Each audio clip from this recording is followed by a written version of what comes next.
अस्सलाम वालेकुम dear students, so welcome in the third lecture of quantum mechanics. तो यहाँ पर हम derivation of Planck's radiation law की बात करेंगे। तो एज मैंने लास्ट लेक्चर में बोला था, तो डेरिवेशन को स्टार्ट करते हैं विदाउट वेस्टिंग एनी टाइम। ठीक है, लेट अस सपोज हमारे पास ब्लैक बॉडी है। ठीक है, हम derivation of Planck's radiation law की बात करते हैं। तो प्लैंक्स जो है, प्लैंक रेडिएशन लॉ, जो प्लैंक था मैंने लास्ट लेक्चर में भी बोला था, जो प्लैंक है इसने भी मान के चला था जो ब्लैक बॉडी की एटम्स है, तो ये भी एक काम करते हैं ऑसिलेटर्स। ऑसिलेट करने से ही फिर इनका जो रेडिएशन है एब्जॉर्ब इमिट करते हैं। ठीक है, लेट अस सपोज जो ब्लैक बॉडी में एटम्स है, बहुत सारे एटम्स है, ये ऑसिलेट करके रेडिएशन को इमिट एब्जॉर्ब करते हैं। तो अगर हमारे पास अब एक ही इसमें एटम तो नहीं होगा, बहुत हजारों लाखों एटम्स होंगे, तो इनमें क्या होगा, इनमें जो एटम्स होंगे वो डिफरेंट एनर्जी या डिफरेंट फ्रीक्वेंसी से एनर्जी या रेडिएशन को एब्जॉर्ब या इमिट कर रहे होंगे। इनकी डिफरेंट एनर्जी, डिफरेंट फ्रीक्वेंसी होगी।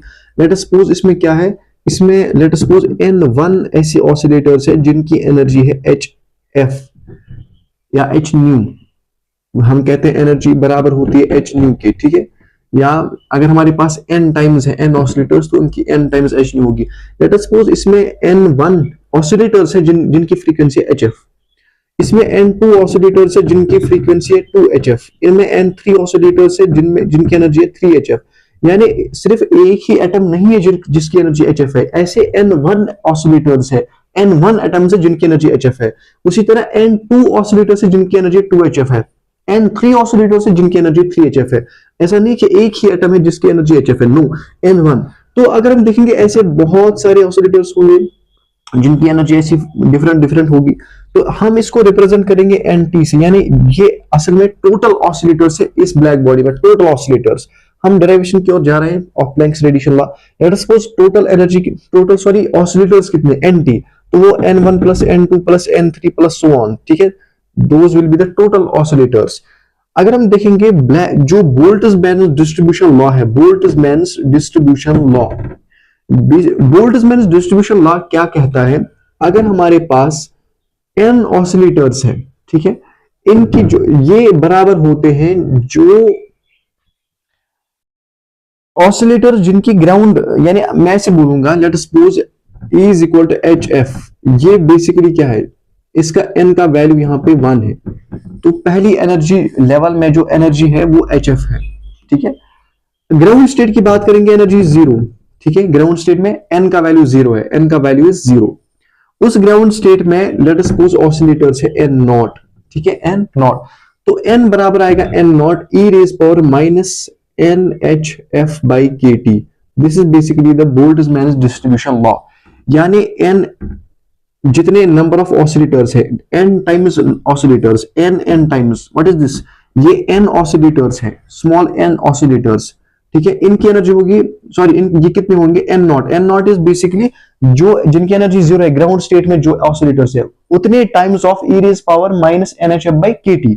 सो देयरफॉर इसी को यहाँ पे यूज करके हम बता सकते हैं, यहाँ पे होगा N naught E raise power minus, यहाँ पे N का वैल्यू आएगा 1, क्योंकि ये पहली एनर्जी, इसमें जो है पहली एनर्जी लेवल में N का वैल्यू 1 है यहाँ पे, तो ये आएगा माइनस HF बाई KT। उसी तरह यहाँ पे आएगा N naught E raise power minus 2HF by KT, और ये चलता जाएगा प्लस 1। ठीक है, इसमें क्या होगा, N नॉट कॉमन निकलेगा, N नॉट कॉमन निकलेगा। अब यहाँ पे बात सुनना, हम यहाँ पे पुट करेंगे इन ऑर्डर टू सिंप्लीफाई, हम पुट करेंगे यहाँ पे, यहाँ पे हम पुट करेंगे E raise power minus HF by KT, इसको हम पुट करेंगे x। ठीक है, जब इसको पुट किया x, पहले यहाँ पे N नॉट कॉमन निकाला, E raise power minus HF by KT is x। ठीक है, सॉरी,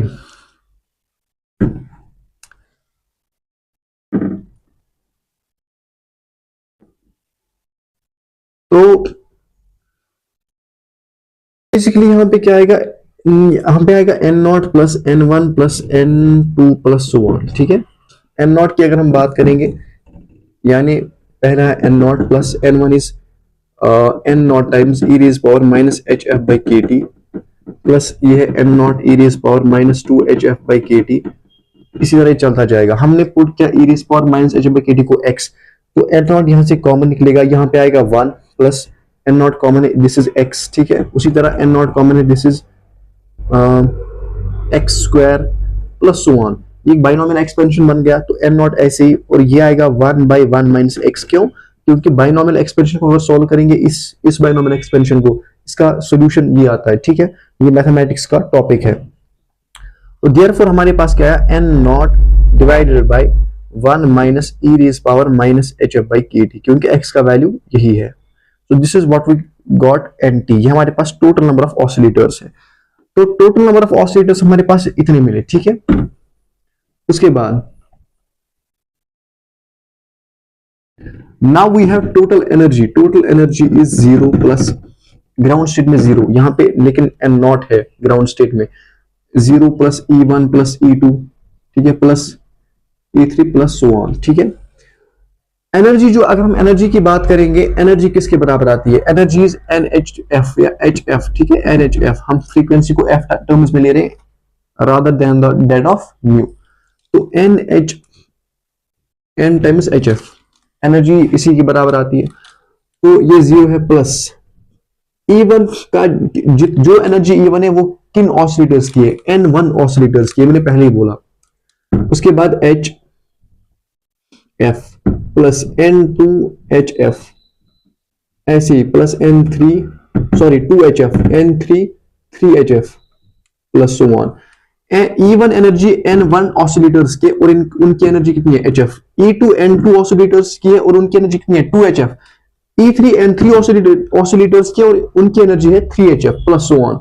इसको सॉल्व करने के बाद अगर हम N1 की बात करें, N1 का वैल्यू हमें पता है, it is N naught E raise power minus HF by KT। ठीक है, और HF उसी तरह N naught E raise power minus 2HF by KT और 2HF सो ऑन। ठीक है, यहां से N नॉट कॉमन निकलेगा, e raise power minus HF by KT भी कॉमन निकलेगा। अंदर क्या बचेगा? यहां पे बचेगा अंदर 1। ठीक है, और HF भी कॉमन निकलेगा, HF भी कॉमन निकलेगा। यहां बचेगा 1 प्लस यहां पे बचेगा 2, एक तो ये वाला 2 और e raise power minus HF by KT। क्यों? क्योंकि इसमें 2HF बाई KT है, एक HF बाई KT बाहर, अंदर एक। उसी तरह 3 e raise power minus 2HF by KT, इसको सो ऑन करके, ठीक है, plus so on. Let us suppose we have sorry,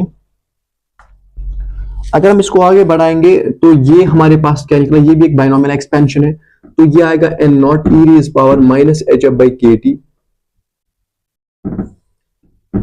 1 minus E raise power minus HF by KT का होल स्क्वायर। ये इसका सोल्यूशन है। यानी अगर इसको मान के चलेंगे, this is x, e raise power minus HF by KT is x, it is 1 plus 2x plus 3x। ये भी एक बाइनोमियल एक्सपेंशन है, तो इसका सोल्यूशन आता है 1/1 माइनस x का होल स्क्वायर।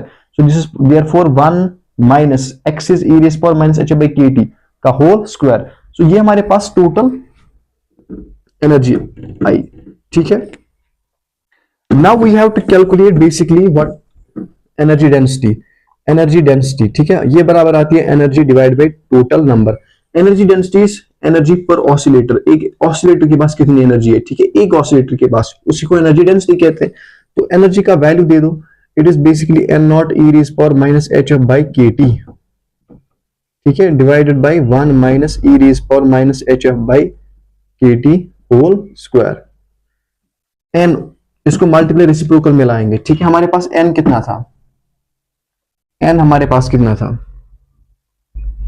n था 1 माइनस, उसका डिनोमिनेटर में था 1, तो वो न्यूमरेटर में आ जाएगा 1 minus E raise power minus HF by KT divided by n naught E raise power minus HF by KT। यही था क्या? यही था। ठीक है, और इसका यहाँ पे HF भी मल्टीप्लाई में, ये मैं भूल गया, ये और ये कैंसिल, इसका एक और इसका एक कैंसिल, तो ये बचा HF divide by 1 minus E raise power minus HF by KT। ठीक है, so this is basically the energy density. ये हमारे पास एनर्जी डेंसिटी आ गई। निकालना हमें क्या है? Let us suppose we have जो फ्रीक्वेंसी एफ से लेकर एफ प्लस डी एफ, ठीक है। कल वाले लेक्चर में शायद मैंने F plus F two D F लिखा है डायरेक्टली, नहीं गलती में लिखा है एफ से एफ प्लस डी एफ, यानी फ्रीक्वेंसी स्मॉल चेंज। पहले फ्रीक्वेंसी एफ थी, अब एफ से कुछ चेंज आया प्लस डी एफ करके, ठीक है, यानी कुछ स्मॉल चेंज इन फ्रीक्वेंसी। वहां पे हमारे पास अगर देखेंगे जो नंबर आता है n, it is basically 8 pi by, let us represent it by n naught, 8 pi by c cube f square df, ठीक है। ये basically this is the number जिनकी फ्रीक्वेंसी f से f प्लस df है। तो अगर हमें निकालना होगा एनर्जी f से f प्लस df, वो कितनी आएगी, जो हमने एनर्जी डेंसिटी निकाली इंटू n नॉट, मैंने इसको रिप्रेजेंट किया। तो एनर्जी डेंसिटी किसके बराबर है, H F by 1 minus E raise power H F by K T, ठीक है, minus H F by K T. और एन नॉट किसके बराबर है, 8 pi by C cube F square D F. तो इसको अगर हम सिंप्लीफाई करके लिखेंगे, this is basically energy is equal to 8 pi by C cube F square, ठीक है, H F divided by 1 minus E raise power minus H F by K T D F. इसी को हम प्लैंक्स रेडिएशन लॉ कहते हैं, ठीक है। So this is simply the derivation of Planck's radiation law. I hope ये clear हो जाएगी। अगर मैं इसको सिंप्लीफाई करके नटशेल में रिकैप करूं, पहले हमें देखना है जो ऑसिलेट एटम्स कर रहे हैं वो कितने हैं, टोटल नंबर ऑफ ऑसिलेटर्स। कैसे, late us suppose H F frequency से जो ऑसिलेट कर रहे हैं उनकी एनर्जी है E1 और वो ऑसिलेटर्स है N1। 2HF फ्रीक्वेंसी 2F या एनर्जी 2HF की जो एनर्जी है, उतने कितने ऑसिलेटर्स 2HF एनर्जी से ऑसिलेट कर रहे हैं उनका नंबर है N2। उसी तरह 3HF एनर्जी जिससे ऑसिलेट कर रहे हैं वो है N3। तो टोटल नंबर ऑफ ऑसिलेशंस, जो टोटल नंबर ऑफ ऑसिलेटर्स है वो कितने, वो हमने निकाला। उसके बाद टोटल एनर्जी कितनी है, तो वही total HF N1 times HF है ना, N2 times 2HF, N3 times 3HF। तो उसको सिंप्लीफाई करके हमने टोटल एनर्जी निकाली। उसके बाद एनर्जी डेंसिटी सिंपली एनर्जी पर oscillator, energy divide by total number of oscillators, total energy divide by total number of oscillators. उसको सिंप्लीफाई करके टोटल एनर्जी निकाली। तो उसके बाद जो है F frequency small change, F से लेकर एफ प्लस डी एफ, उतने उसमें कितने ऑसिलेटर्स उतने इतने, तो उसमें हमने निकाले, जो हमने एनर्जी डेंसिटी निकाली उसको उससे मल्टीप्लाई किया, तो हमारे पास जो रिजल्ट आया this is simply the Planck's radiation law. I hope this is very clear. तो मिलते हैं नेक्स्ट वीडियो में, till then take care and अल्लाह हाफिज।